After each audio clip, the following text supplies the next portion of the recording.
Merci d'être venu à Tel Aviv, bien que ça fait juste quelques semaines, je ne sais pas, 2-3 semaines qu'on était là. 2-3 semaines j'étais là. 2 semaines. Il y a 2 semaines. Mais vu les événements qu'il y a eu après, j'espère que ça sera plus calme cette fois-ci, la semaine qui suivra. L'autre fois, ça a entraîné des choses. Au prochain, on avance. Alors on va s'arrêter Bezrat Hashem impérativement à 8h moins 5 parce qu'il y a un Tikkun HaKlali qui est organisé où il y a des millions de gens qui vont faire ensemble à 20h. Donc Bezrat Hashem, après le cours, on fera Tikkun HaKlali ensemble pour se joindre à cette initiative-là de Tikkun HaKlali qui permet Bezrat Hashem d'adoucir la rigueur, Bezrat Hashem, que l'accouchement a commencé, mais on voudrait la péridurale. Alors c'est le Tikkun HaKlali. Sinon, Tikkun HaKlali, c'est pour la péridurale, que ça se fasse en douceur.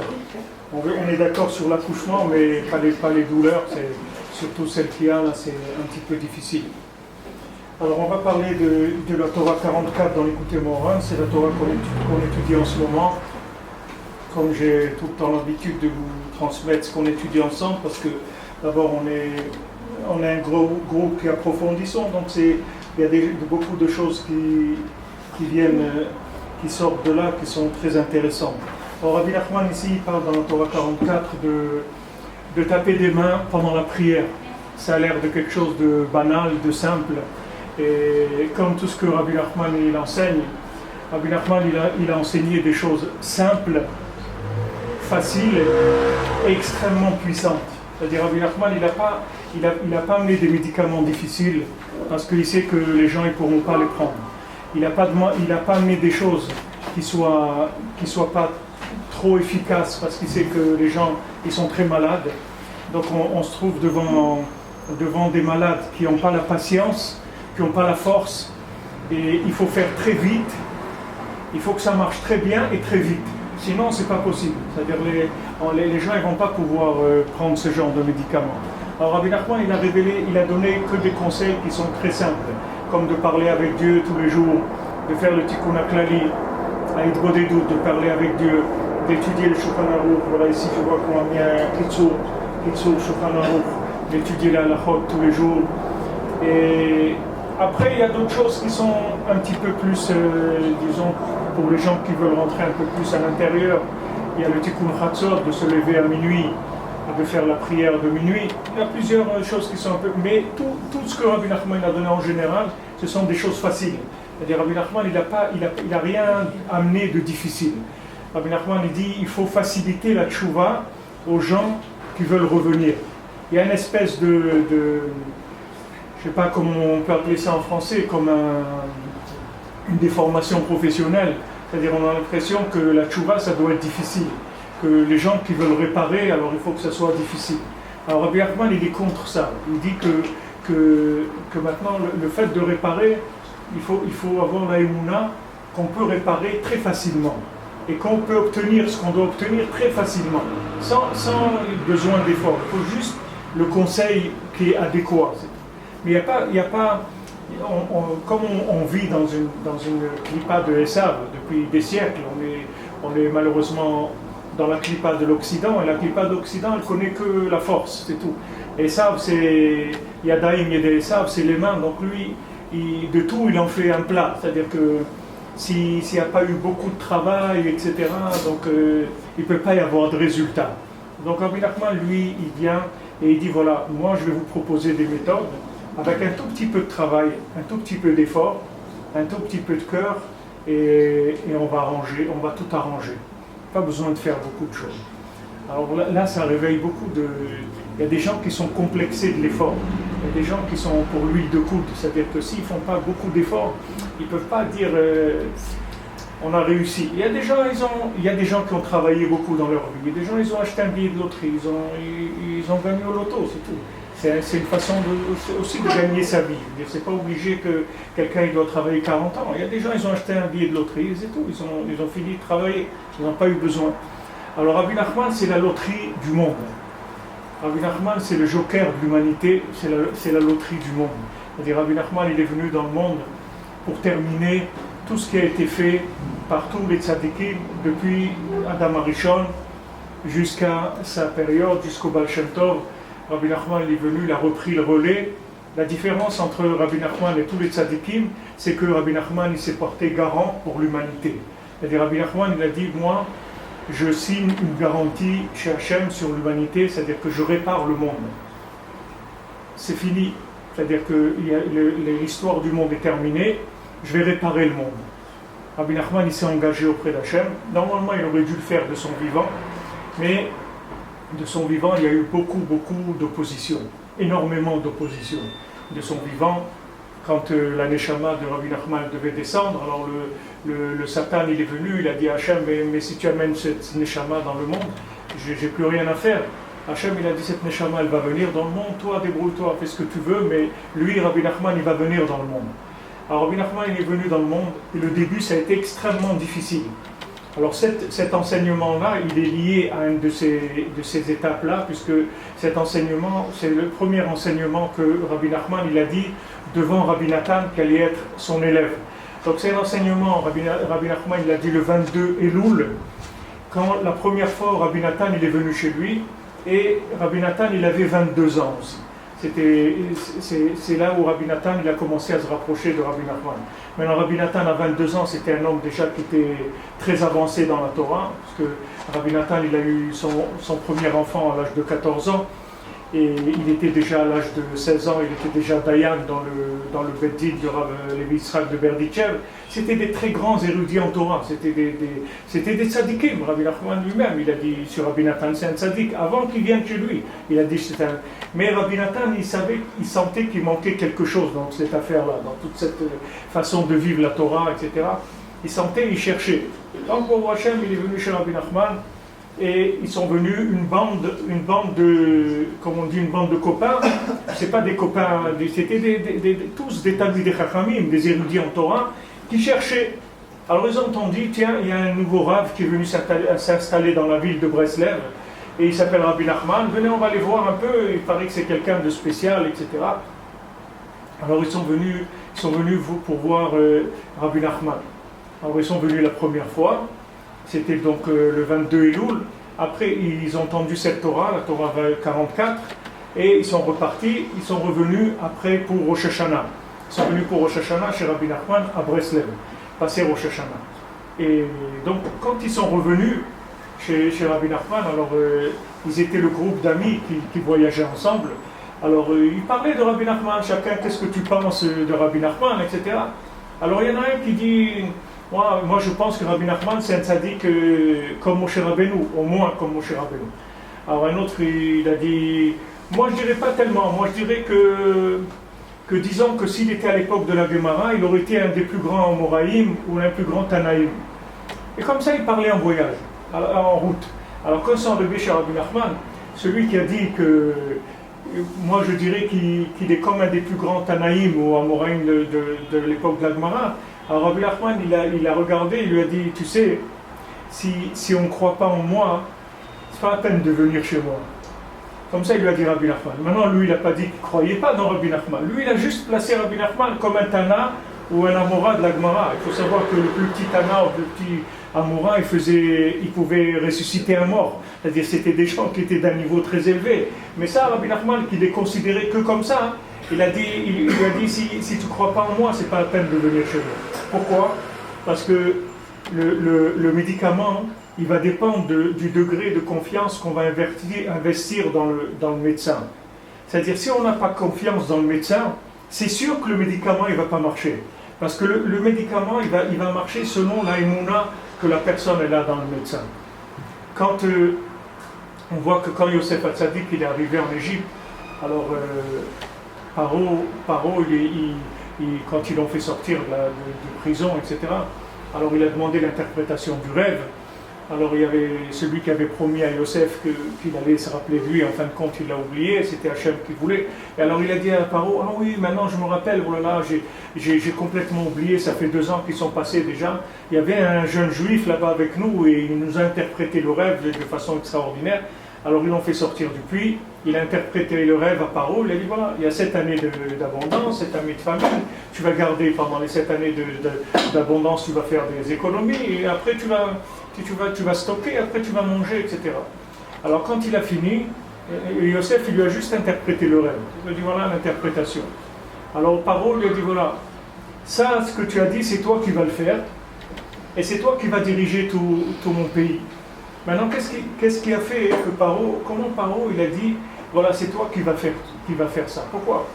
Si quelqu'un il vient, il vous donne un conseil, vous avez une entreprise, il vous donne un conseil, vous avez un problème, prenez consultant, une société qui vient, consultant, il lui dit, voilà, monsieur, vous gérez mal les stocks, vous fassiez comme ça, ok, il vous donne le conseil. Maintenant, quand il part, vous lui payez ce que vous lui devez, et c'est tout, Inch'Allah. Vous n'allez pas lui dire, voilà, je vous donne l'entreprise, c'est vous qui allez dire. Qu'est-ce qui fait que Paro, il dit à Yosef, c'est toi qui vas tout faire. Parce que tu es un chacham comme il n'y a pas dans le monde, il n'y a jamais eu un chacham comme toi. Paro, il a vu ça, il a vu chez Yosef qu'il était un chacham comme il n'y avait jamais eu dans le monde. Et il a compris que le conseil, sans le conseiller, il ne vaut rien du tout. C'est-à-dire qu'on a besoin du conseil, mais on a besoin du conseiller encore plus que le conseil. Parce que le conseil lui-même, quand on le donne à un niveau primaire, c'est-à-dire au début, il a besoin après de ce conseil-là, il va passer par des étapes. On va vivre des choses après. Ce n'est pas uniquement le conseil, il a donné le conseil général. Mais quand on va le mettre en pratique, il va se passer des choses. Donc il faut un suivi. Il faut un suivi de toutes les étapes qu'il va y avoir dans l'application du conseil. Par exemple, les Égyptiens, ils ont stocké du blé. Quand ils ont entendu ça de Yosef, ils ont dit d'accord, on va passer par 7 années d'abondance et après 7 années de famine, donc nous aussi on va stocker du blé. Donc ils ont commencé à stocker du blé. Quand ils sont arrivés les années de famine, ils ont voulu sortir leur blé, il avait tout pourri le blé. Alors ils sont venus chez Yosef, ils ont dit maintenant il nous faut à manger, tout a pourri. Alors Yosef il dit pas de problème. Vous faites la Brit Mila et je vous donne à manger. Qu'est-ce que ça veut dire ça?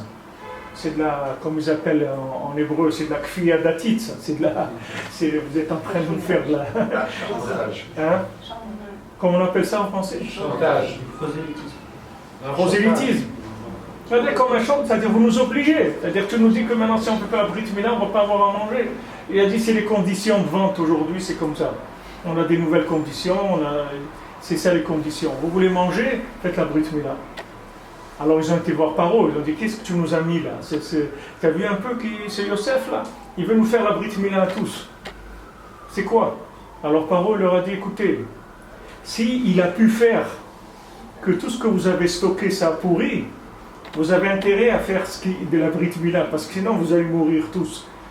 S'il peut vous faire que votre manger va pourrir, ça veut dire qu'il peut vous tuer à tous aussi. Alors allez-y, vite faire la Brit Mila, vite faites la Brit Mila. Et ils ont fait comme ça, ils ont fait la Brit Mila. Après Yosef il leur a donné à manger.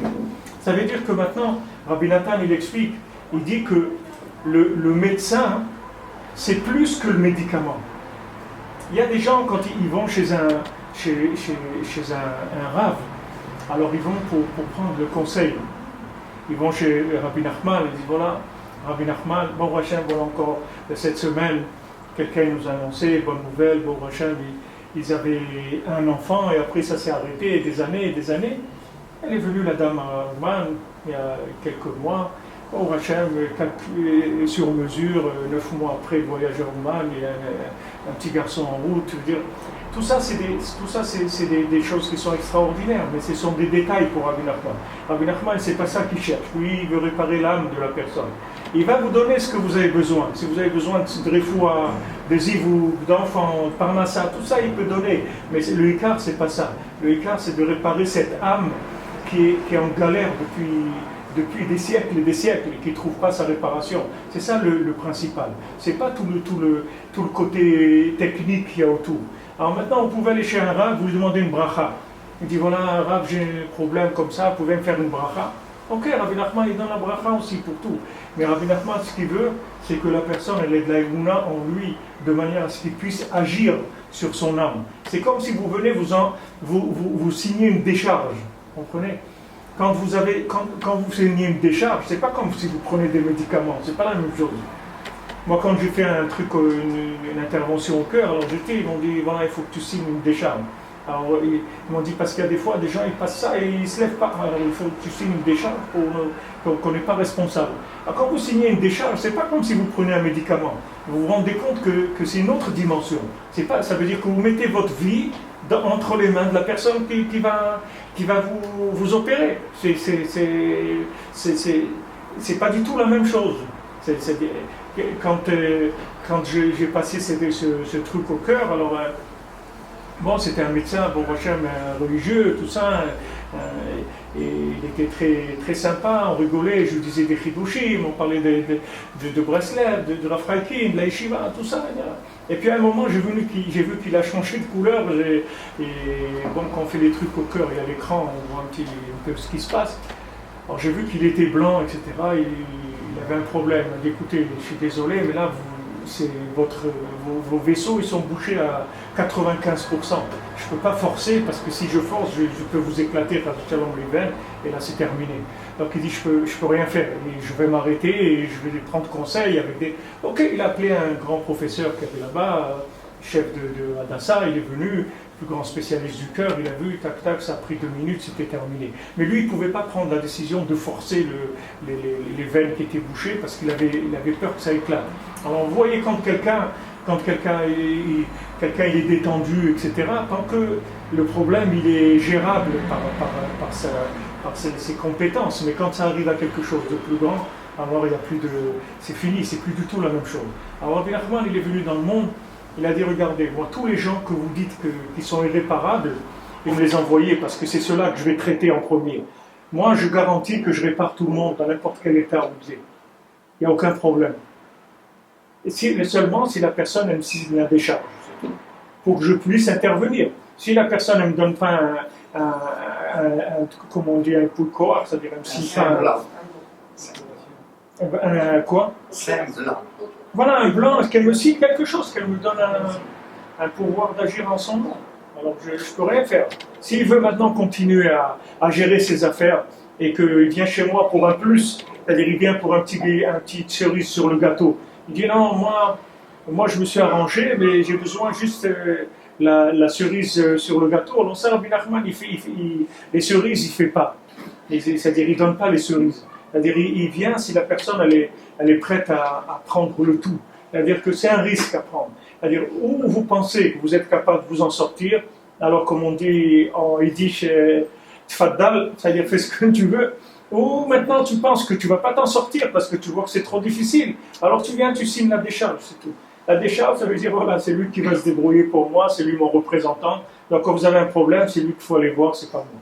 Et moi, j'ai fait le maximum de ce que j'ai pu pour écouter ses conseils, je me suis engagé, mais le Icar, c'est la confiance en lui. C'est ça qui fait que le conseil agit. C'est pas la nature du conseil lui-même.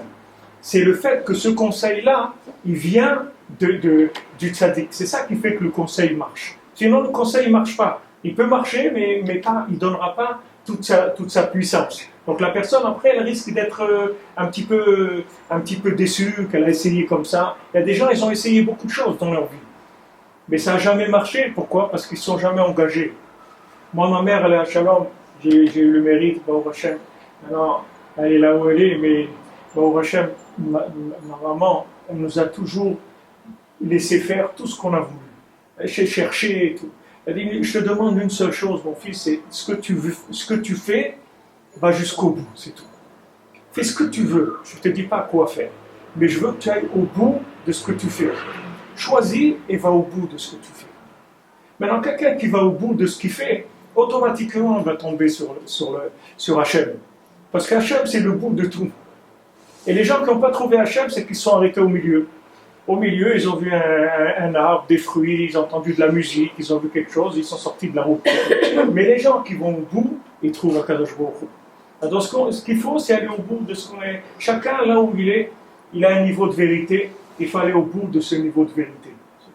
C'est tout ce qu'on nous demande. On ne nous demande pas d'être quelqu'un d'autre, de faire des pirouettes. Non. On nous demande juste d'aller au bout de ce que nous, on croit être la vérité. C'est tout. Là où on est aujourd'hui, qu'on ait confiance, que voilà, bon, j'ai réfléchi, j'ai vu, etc. Pour moi, ce qui est vrai, c'est ça. Ok. va au bout de ce que tu penses qui est ça, et tu vas voir qu'au bout, tu vas trouver, tout le monde va trouver la même chose.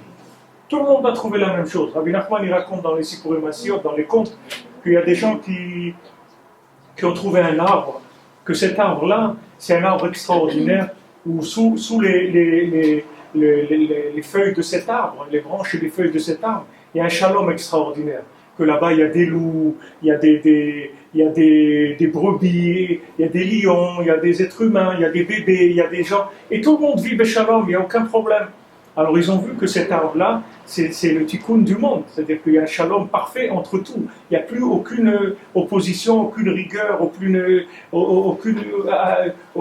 haine entre rien, il n'y a pas d'envie de dévorer l'autre, rien du tout. Tout le monde est Béchalom. Alors ils ont cherché comment on va aller maintenant vers cet arbre-là. Ils ont vu cet arbre, ils ont dit on va aller là-bas. Alors il y avait des groupes de gens. Chacun a décidé, il a dit non, l'arbre il faut aller vers là, c'est comme ça qu'on va arriver à l'arbre. Un autre il a dit non, il faut prendre ce chemin, un autre ce chemin. Alors quand ils ont vu que les gens étaient d'accord sur le principe, mais comment y arriver, ils n'étaient pas d'accord, alors ils ont dit on va attendre que les gens ils avancent et qu'ils tombent d'accord tous sur le chemin à prendre. Et à ce moment-là, on y va. Et c'est comme ça, ils ont attendu. Ceux qui étaient avancés, ils ont attendu ceux qui étaient en retard. Et une fois que tout le monde est arrivé à une façon de voir les choses qui était la même, ils ont pris la route et ils ont été vers l'arbre. Alors maintenant, dans notre vie, chacun, il a une neshama, il a une partie d'Hachem en lui, et il doit savoir que cette partie d'Hachem, elle peut l'amener dans des choses extraordinaires. C'est-à-dire que cette partie d'Hachem, il faut juste la nourrir, lui donner la vie. Il ne faut pas que cette partie d'Hachem, elle soit déportée par des vents qui vont venir un peu de tous les côtés. On assiste, Hachem, dans notre époque, on vit quelque chose de merveilleux qui n'a jamais existé dans le monde. On arrive à la fin de la clipa de Esav et à la fin de la clipa d'Ishmaël. Maintenant, on a eu deux avot, Avraham et Yitzhak, que les deux, ils ont entraîné dans le monde par le fait ils ont exagéré dans leur chemin un côté de leur façon de servir Hachem. Avraham, il a entraîné Ishmaël, Yitzhak, il a entraîné Esav, et après est venu Yaakov. Yaakov, lui, savait dès le départ qu'il allait avoir 12 enfants, qu'ils allaient tous être des tzadikim. Il le savait, Yaakov, avant même de commencer. C'est pour ça qu'il était pressé. Il allait chez Laban, il a dit donne-moi ma femme, je veux avoir des enfants, etc. Parce qu'il savait qu'il était limité dans le temps et qu'il devait avoir 12 enfants. Mais maintenant, Abraham, il a donné Ishmaël et Yitzhak, il a donné Esav. Donc Ishmaël, il a choisi le côté de la Emouna, mais exagéré, c'est-à-dire de dire on fait rien, Hachem c'est lui qui fait tout. Et Esav, il a dit non, Hachem il fait rien, il a mis ce monde. Et toi tu dois tout faire. Si tu fais pas, Hachem il fera pas pour toi. Et Ishmaël c'est le contraire. Enfin, il dit tu fais rien, c'est Hachem qui fait tout. Donc ça, les deux c'est des chemins qui sont perdus, c'est-à-dire c'est des chemins mais l'erreur elle se voyait pas au départ tellement parce que il y a le fait que maintenant Esav il n'était pas dans l'extrême et Ishmaël n'était pas dans l'extrême, alors ça faisait qu'ils s'alimentaient un petit peu tous les deux et avec ça ils arrivaient à tenir le coup. Maintenant on est arrivé dans notre période, dans notre génération où on vit là ces dernières semaines, ce qu'on est en train de voir, c'est que les deux ils sont arrivés au bout. C'est-à-dire les deux, ils ont terminé. Autant Ishmaël qu'autant Esav. C'est-à-dire autant Ishmaël, il ne peut plus, il est complètement désespéré. C'est-à-dire il est arrivé au désespoir total. C'est-à-dire qu'il lui reste qu'une seule chose, c'est de s'exploser pour tirer quelques secondes de plaisir avant de disparaître. C'est la seule chose qui lui reste. Comme Rabbi Nachman dit dans ses Kotaran, il rapporte les Chazal qui disent « En gibor que mitiaesh » il n'y a pas un homme plus fort que quelqu'un qui est désespéré. Il y a quelqu'un qui est désespéré, il est très très fort, parce qu'il est désespéré, donc c'est fini. Vous ne pouvez pas l'acheter, vous ne pouvez pas lui faire des sourires, vous ne pouvez pas lui faire écouter de la musique, vous ne pouvez pas lui faire un cadeau, vous ne pouvez pas lui faire cadeau des chocolats, rien du tout, c'est fini. Il est complètement désespéré. Donc la seule chose qui lui reste, c'est qu'il va exploser le monde, c'est tout. Et avec ça, il va se calmer. Ça, c'est la révolte des gens qui n'ont pas pu s'intégrer dans les systèmes. Maintenant, l'intégration dans des systèmes, c'est que Esav qui fournit ça. Les systèmes, c'est Esav. Et Ishmaël, il n'a aucun système. il ne sait pas faire des systèmes. Parce que Ishmaël, lui, c'est tout entre les mains de Dieu, on ne fait rien du tout ici. Donc lui, il n'a pas de main, il ne sait pas faire des systèmes. Lui, il croit en Dieu, mais il ne sait pas faire des applications de cette émouna. Donc dans le monde, il n'y a rien, il ne fait rien du tout. Il n'y a pas de il se prosterne et c'est tout, mais il ne sait rien faire. Il n'a pas le savoir-faire. Le savoir-faire, il est chez Esav. Donc tant que maintenant Esav, il n'était pas trop pourri, alors Ishmaël, il travaillait avec lui. Il n'y a pas de problème. Travailler avec l'Occident, etc. Maintenant, quand Esav est arrivé à un niveau aujourd'hui de pollution, que cette pollution-là, elle est plus acceptable, ni par en bas, ni par en haut. Hachem, il dit, Atkan, jusqu'ici, c'est fini. C'est-à-dire que maintenant, vous allez polluer le monde, comme ils font à Tokyo. Il y a des moments où ils ont des trucs, les baromètres de pollution. Quand ça monte trop, ils arrêtent toute la circulation, et puis il faut vous calmer, là, pendant 2 heures, personne ne roule, parce qu'on va tous s'asphyxier ici. Alors, il n'y a plus personne qui roule, jusqu'à que l'air il se renouvelle un petit peu, et après on reprend. Ici, Hachem, il dit, stop, vous êtes arrivé à un moment où le monde, vous allez le faire basculer vers quelque chose où va être irrécupérable. Donc là, il faut s'arrêter. Alors maintenant, qui est-ce qui vient pour arrêter ça? C'est Ishmaël. Parce que Ishmaël, lui, il a besoin de Esav. Parce qu'il a besoin de quelqu'un qui l'aide dans des systèmes. Lui, il ne sait pas faire les systèmes. Lui, il a l'émouna dans Hachem, les applications, il ne sait pas faire. Donc il a besoin de Esav. Mais si Esav, maintenant, il est trop pervers, il ne peut pas travailler avec lui. Donc il dit, tu m'as trahi, maintenant je vais te tuer, c'est tout. Maintenant je vais venir, et je vais venir purifier l'Occident, c'est tout. Je vais enlever dans l'Occident tout ce qui est pervers, je vais détruire l'Occident. Mais maintenant, normalement, l'Occident devrait réagir. Quand il voit quelqu'un qui vient et qui veut détruire ses valeurs, il doit réagir. Pas réagir comme ils ont fait les jeunes en disant on va aller encore plus dans les boîtes de nuit, on va aller encore plus dans les restaurants, on va voir encore plus du Beaujolais toute la journée. C'est pas ça réagir. Réagir, c'est trouver une méthode, comment on va faire pour se débarrasser de lui. Mais tu ne peux pas trouver une méthode. Pourquoi? Parce que ton envie de vivre, elle est moins forte que son envie à lui de te tuer. Donc tu ne pourras pas te battre avec lui. Tu as déjà perdu avant de commencer. Avant de commencer, la guerre, elle est perdue déjà. Parce que tu ne pourras même pas imaginer comment tu vas te battre. Pour pouvoir te battre, il faut que tu aies envie de vivre. Or, celui qui est rentré dans la perversion, chaque jour qu'il est rentré dans la perversion, il a perdu la vitalité qu'il avait en lui. Parce que la vitalité, elle vient de Dieu. Quand quelqu'un il va contre Dieu, il perd la vie, c'est tout. Même si vous le voyez qu'il marche, mais c'est pas un être humain, c'est un zombie. Il marche comme ça, il a des repères qui sont des repères imaginaires. Mais de la vraie vitalité, il n'en a pas. Donc maintenant, l'Occident, elle arrive à la fin. Vous voyez, ce matin, j'ai expliqué dans le shiur, cette nouvelle mode de gens qu'il y a eu. Moi, c'est parce que j'ai pas connu ça dans ma jeunesse, parce que moi j'étais encore à l'époque où il y avait plus les choses, elles étaient plus encore séparées. Mais il y a ce qu'ils appellent les bobos, les bourgeois bohèmes. Ça, à mon époque, ça n'existait pas. Parce qu'à mon époque, il y avait celui qui était bohème, c'était un hippie, et celui qui était un bourgeois, c'était un bourgeois. Mais les deux ensemble, ça n'existait pas.